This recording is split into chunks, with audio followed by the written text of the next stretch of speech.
أحلى كلام. فكرة ديتوكس الروح والقلب في رمضان هي فعلا الأجمل والأعمق، خاصة في فضاء خديجة اللي يجمعنا على الخير والنقاء.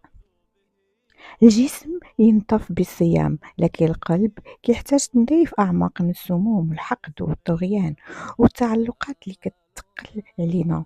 نصائح جميلة وبسيطة وقوية. مسحين هو مرقاع اللي كيأديوك قطع الاتصال بالسموم البشرية ولو مؤقتا باش يرتاح الروح. سامحي اللي ظلمك، ماشي لأنهم كيستاهلوا، بل لأن قلبك يستاهل سلام وراحة داخلية. تسامح ديتوكس عاطفي حقيقي يخلصك من السموم الكراهية اللي كتستنزف طاقتك يوميا.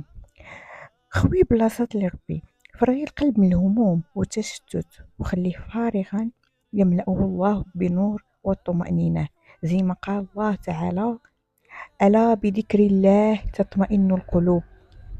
رمضان فرصة ذهبية باش نراجع علاقتنا ونقطع لأدي روح، نستغفر ونتوب توبة نصوحة، نزيد في الذكر وقراءة القرآن والدعاء، خاصة في وقت السحور ووقت مور الإفطار.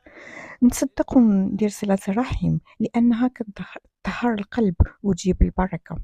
خلينا ندخلوا الشهر بقلوب صافية، نستقبل الضيف الكريم بفرح وخشوع، ونخرجوا منه أخف وأنقى وأقرب لله.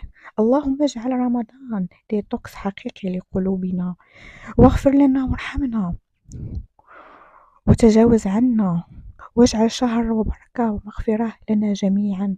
آمين يا رب العالمين.